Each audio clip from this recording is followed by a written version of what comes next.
Hey everyone, it's Chris Murdock, and welcome to the latest edition of Recruiting Connections with me, Chris Murdock.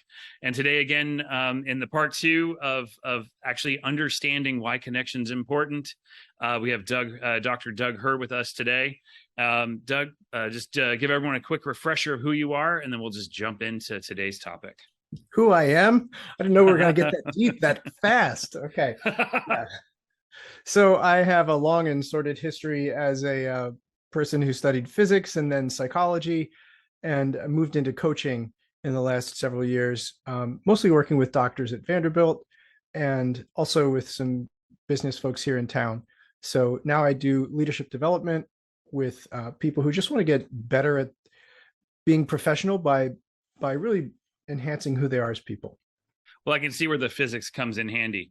Some Yeah, of the people exactly. some of the people you're working with have egos that are immovable objects, and it takes understanding physics how to make it move. Just the right lever, right? Exactly.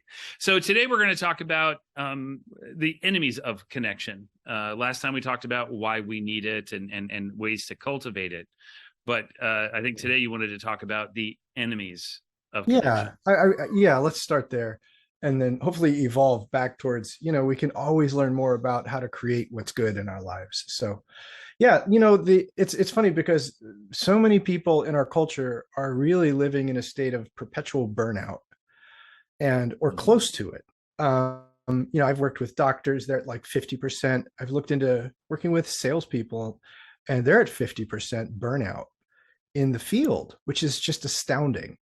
And there were stats that like 73%, I think, of Americans wished they worked somewhere else, which to me Mm. says that's probably not the issue.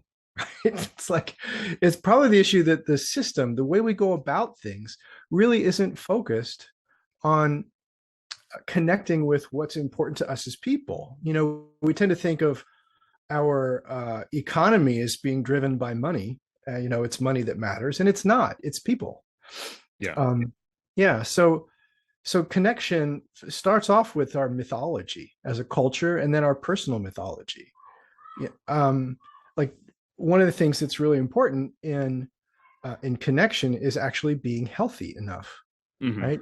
If your body or mind is compromised because you're not eating well and sleeping well, you're not you're not getting a lot of uh, relationship time and recreational time. All of those things matter to your ability to connect. So And today and on that, I've seen it, with my team, the younger millennials and the Gen Zer that are just now entering the workforce. mhm. They're coming into the workforce at a time where personal and professional are blurred. I had a professional life. May have worked, 60 to 80 hours a week, but I had a distinct professional life and a distinct personal life. Now with these people working from home and being at home, the connections, you would think that they're connected with people. You think that they're, around your spouse all day, but that's not connection. Right. That's yeah. A lot of it is the nature of the way that we pay attention, Hmm. right? Or really the way that we don't. One of the things I think we talked about last time, the big enemy of connection is judgment, because Hmm. judgment is when your brain, instead of being led by your heart, which is kind of the neurobiology of the heart, is that it's actually guiding the brain if you're in a good state. But if you're not, if your body is feeling threatened or your mind is feeling threatened, right, which can happen because of you're afraid your status is being, or you can't predict your future, or you don't have the autonomy or connection that you want. All of this matters to us. And what happens is our brain can start rerouting through our amygdala, which is the fight or flight mechanism, right? And then now we're in judgment, and it really short circuits us into overthinking. And is that personal judgment, like judgment of the people around us, or societal judgment, or all of the above? All of the above, right? Ultimately, it's the judgment that you carry inside, but we're very sensitive. So, like, if I imagine you're judging me, I'm going to start, judging myself to figure out, well, wait a minute, how do I do this right? Or I'm going to take a leadership position and say, hey, Chris, I notice, something. I wouldn't probably say, I notice you're in judgment. I might say, I'm wondering if you're feeling okay. You seem a little stressed out or preoccupied or something like that. So, so really, yeah, all of this matters because we're always listening to everything around us. And if it puts us into that state of feeling, anxious or threatened, that leaves us in a place where we're getting less connection. We have to really be intentional about bringing ourselves back into our bodies so that we can listen with our whole being instead of just our thinking. When we start to see performance issues in the office, almost always there is a personal issue, be it self or something else, relationship, what have you, or they doubt themselves, or they're like, I'm a failure, or I'm just not getting this, I don't understand this. It typically comes down to a personal issue affecting the job, and it's very rarely anything else. Well, honestly, I have had a saying that in the doctors that I've worked with at Vanderbilt who are all having stressful issues. There's a program at the Center for Professional Health, and folks come from all over the nation who are having issues at work. So these doctors have maybe anger issues, or their questions about boundaries they violated in one way or another. Anyway, and I actually developed a saying. I don't think I've ever helped a doctor in their professional life without also helping them in their personal life. So absolutely the same. Because it's our being that we show up with, right? Is the imposter syndrome, is that that classified as judgment, that self-judgment? Oh, absolutely. Okay. It's the sense of I don't belong here. But the language you used, I want to focus in for just a second, because this is a kind of a Brene Brown really popularized the distinction of, I made a mistake leads to one set of outcomes. I am a mistake leads to another. And that can be to, well, gosh, I have some things to learn about this job to do a better job, versus I'm not competent to do this job, or I'm not sure I am. Right. And so one is like confidence in yourself, which brings us into this place of fear. But the other is to say, wait a minute, this is about my skills. And that's about how I'm showing up. So it's a really different focus. Does that make sense? It does. In this industry, we see a lot of eventually I'm going to be found out to be a fraud, that I'm not really as good at recruiting as I think I am. I'm not as good at, I'm only as good as the last project I worked on, and the last project, it failed. And so it can really, every project's different, and every outcome with every client is different in recruiting, because it's a people business. Right. We're in a people business. Right. And so that's a very self-esteem driven conversation. Mm-hmm. And, if your self-esteem is, in other words, how you think and feel, really more deeply feel about yourself, is driven purely by what you have done, then as opposed to who you believe you are. Yes. Right. That's the wrong thing for that to be tied to. If I know I'm good, I think it's easy to pick on Jeff Bezos, right? If this is a fun way to point out that money is also only the meaning we bring to it. Like if he woke up tomorrow and found that he had $100 million in his bank account and his net worth and assets, he'd probably feel like losing his mind, right? But he knows he's Jeff Bezos. So he's just going to get on the phone and turn it into a few billion really quickly. And so that kind of, that mindset, he knows he's already done it. He's already succeeded. And so he knows he can keep succeeding and do it well. For those of us who feel like every time we have a failure, oh my gosh, this is actually one of my, okay, this could be a book I write, but it's a very simple formula. And what I've seen is when I was doing healing work at Vanderbilt with patients, the focus was always, if you have a self-esteem problem, you need to resort to self-compassion, right? Mm-hmm. It's not about and everyone's self-esteem can take a hit when their performance goes down. That's just normal. And it's painful. We don't like it. But if we can shift to self-compassion and recognize, well, hey, this is a moment of suffering. I don't need to be evaluating myself. I need to be taking care of myself. That's a good thing. But in business, you say, no. I want to go back and double down and crush my goals. And that's how I'm going to feel good. Right? I want to suggest you can do both. Yeah. So the problem is, if we just go back to crush our goals, we can tend to leave part of ourselves behind. And that's where we get into self-sabotage and imposter syndrome, if we're not careful. If we have a really healthy childhood, or we learned how to adapt in really healthy ways, even with a horrible childhood, we can basically already do this implicitly. But I like to point it out. We start with, we take a hit, we don't feel good. We can start with compassion for ourselves. And by the way, I think if you're expert, you can do this inside 1 minute, inside 30 seconds, right? You can be really fluid once you understand how to do this. So we move into compassion for ourselves, which has to do with returning awareness to our body and our suffering, and with a kind intention, and maybe some kind of ritual of any number of kinds, but leave that for another time. But then we move right into, and I'm going to get back on that horse and I'm going to ride like crazy. And I like to say triple down, because we know in the brain, you have to have at least 3 positives for every negative if your brain is going to even work right. So that doesn't mean denial about the hit you just took. It actually means facing it head on with the faith and the courage that you can move forward.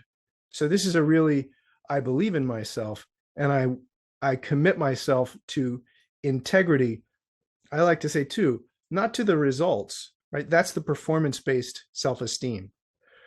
And you can, frankly, you can win the game and still go, yeah, but I didn't meet my standards, right? So I like to think of it as you're doubling down, not just to get a result, but to have integrity in how you go about getting results. Yes, and at IQ Talent, we have some core values. Being adaptable is one, but being authentic is another. So be true to yourself. And I would say they're the same, by the way. Most adaptable state you can be is authentic. Well, but the thing is, but also with a client situation, from one to the other, and from day to day, it can be very, it can be hard. But that's and then being resilient. That's one of our adaptable, resilient, and authentic. Those are 3 of the 5. But those are probably the 3 that we really look for when and being a good teammate is another. But I think at the core of those 3, that it starts with the individual. Right. It starts with our sourcer. It starts with our recruiters. Because if you can do all of those things, you can be a great team player, a good teammate. I'm curious if you have like a how-to on any of those.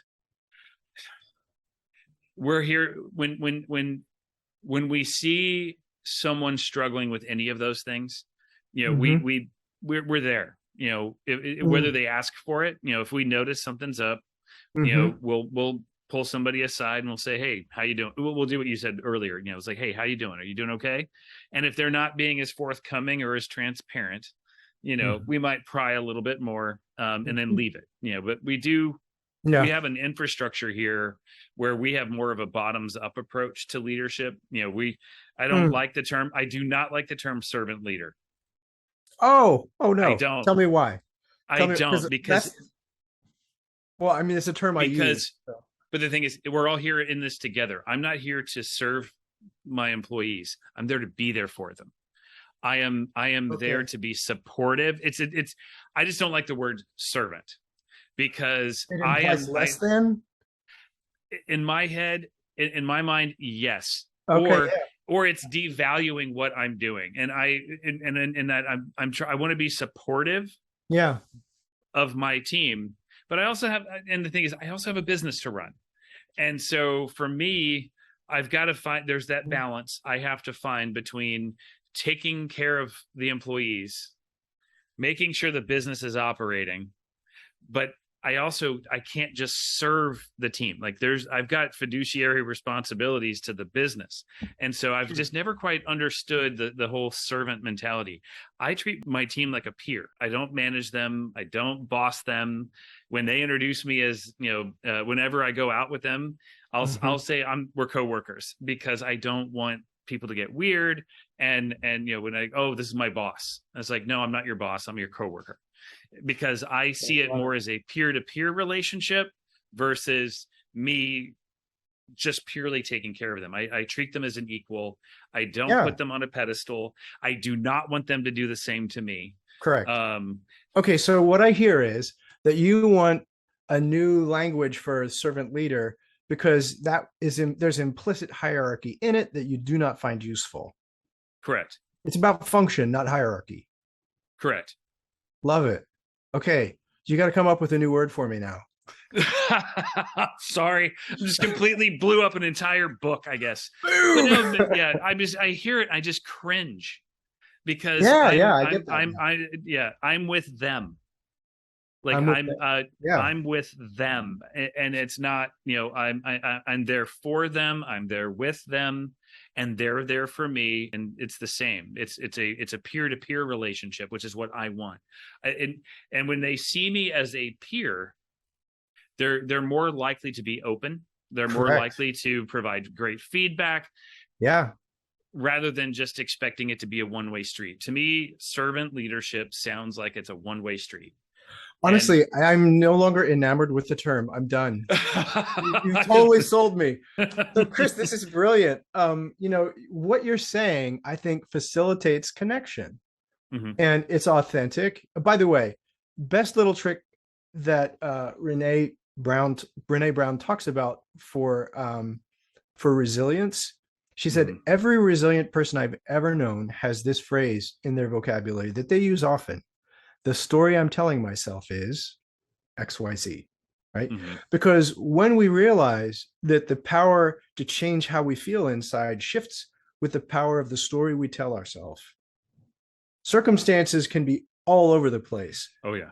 90% of how you feel on the inside is the story you tell yourself. You can learn to change that, and it changes everything. And a world of new possibilities opens up when you have a new way of seeing.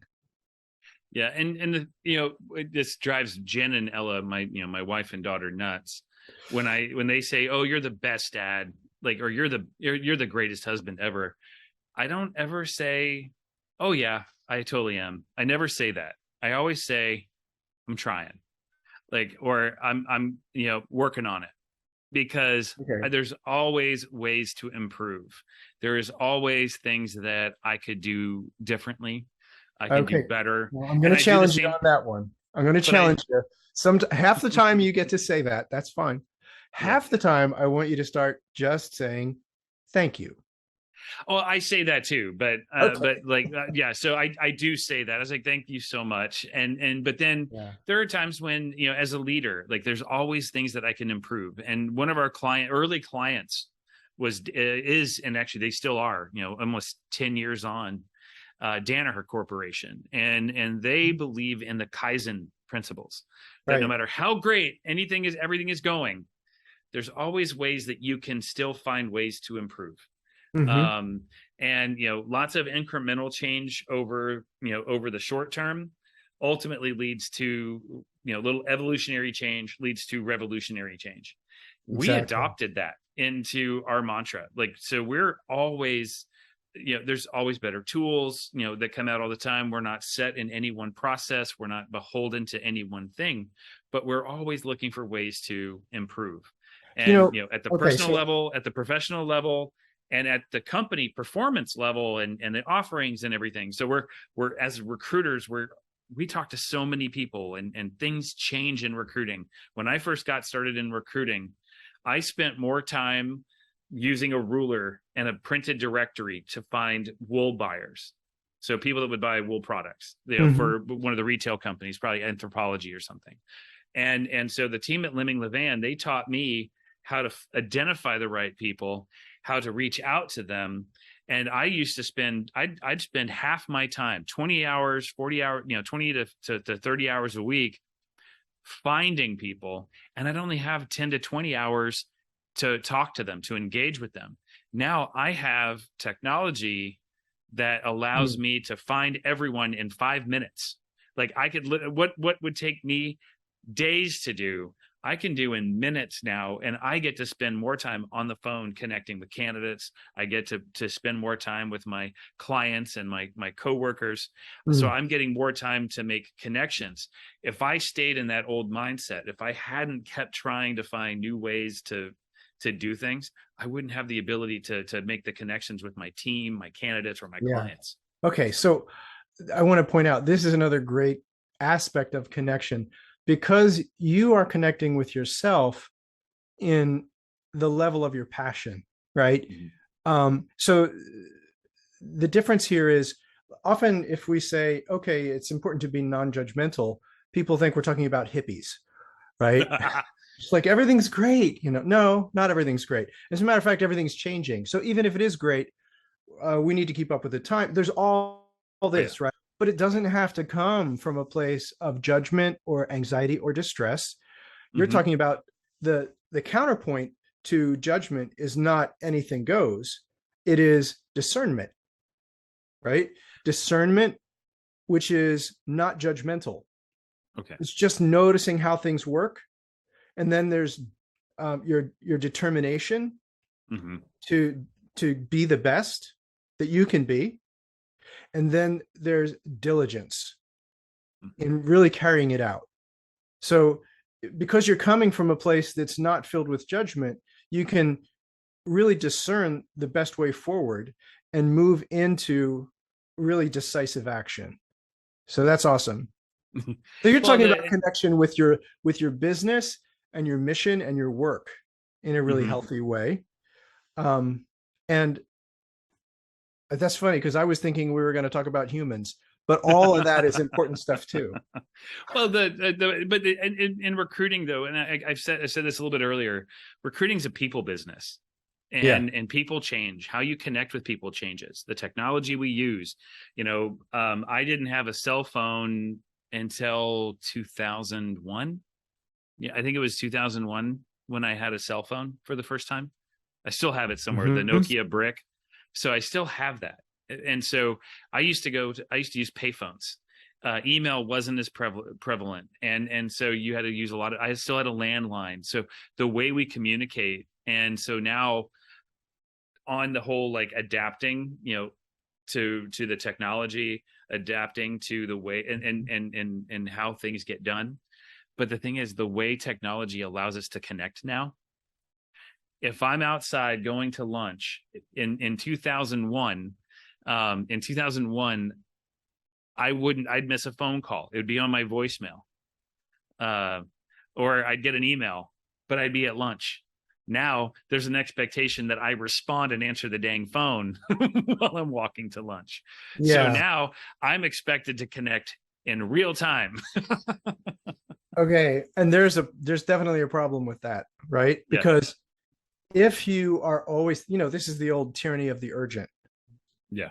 Right. And so there needs to be, and I think, everything that I've read, everyone I've talked to or listened to rather, talks about, you should own the morning. Right from the Stoics, right? From Marcus Aurelius on up to modern day business people, there needs to be like probably a 2-hour block in the morning where you get to focus your energy, when you're connecting your creative energy with the most important big projects you need to drive forward. And the rest of your day, you can be available for all that. But otherwise, like, how do you drive your business forward if somebody can interrupt you at a moment's notice? That can be its own, your success can become its own problem. And I've had to coach my team that it's okay to let a call go to voicemail. If you know that there's something urgent, a candidate's getting an offer, and you're trying to negotiate all that, time is of the essence. But if it's not something that you absolutely have to do, focus on what you're doing, finish it, then call back. Yeah. Honestly, it's best if you don't even have your phone in the same room, if that's your situation. There's actually a study once that showed your IQ for a man is, I think, 10 points lower if your phone is in the same room, even if it's off, because it's about focus, right? Part of your brain is always going, well, what about my phone? What about my phone? Right? So much. Now, we know multitasking is terrible for us. It's actually worse for men. For women, the IQ drop is only 5 points, but for That's men, it's 10. fascinating. Yeah. That's fascinating. Well, Yeah. our amygdala is twice the size of a woman's. So if something goes bump in the night, we like find and kill, and they, grab all the kids, right? So they have to multitask and run away. So the biological imperative for male and female is very different. But yeah, my wife is able to multitask way better than Yeah. me. Yeah. Because she'll have, she'll be, she'll be working and she'll be trying to have a conversation with me and Ella at the same time. But because I'm focused on an email, I am reading louder in my head and I cannot hear what she's saying. And then, she gets mad at me for ignoring her. And it's like, no, I just couldn't hear you. I had no idea. Yeah. Honestly, multitasking, what it does is it fragments your focus. And I don't understand the gender difference. I know women are better at it. And, but bottom line is we have a culture that is creating ADD because we all think we're supposed to pay attention to multiple things at once. And we are at our best when we are dead on focus, not just with our mind, but with our whole being. And that's like the purpose of yoga, is to try and achieve that. Well, what's the thing is, but in recruiting though, I mean, again, coming back to applying what you just said to recruiting, if I'm distracted, I'm not going to connect with my candidates. Correct. If I'm distracted, I'm not going to connect with my clients. If I'm distracted, I'm not going to connect with my coworkers. And if I know that about me, that's why we have some people that never come into the office. They know that they can connect better with people if they're not here. They can connect better with the work if they're not here. And so adapting, understanding and adapting, how you make your connections is a key aspect of being a successful recruiter. Recruiters, and we never set out to be a recruiter. It's very rare that somebody gets into recruiting.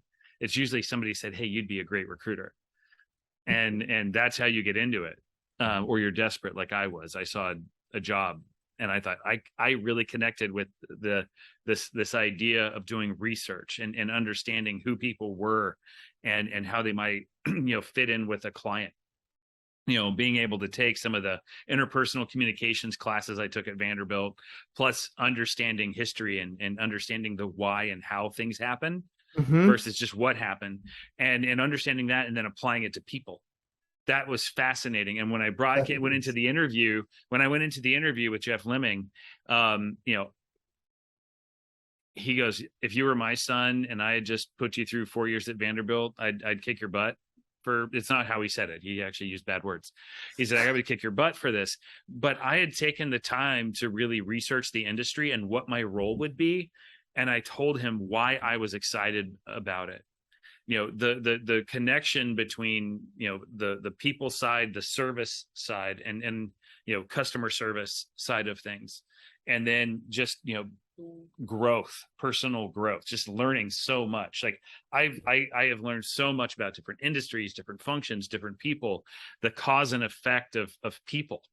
And it's always fascinating. And he hired me on the spot and told me not to tell his business partner, Sally.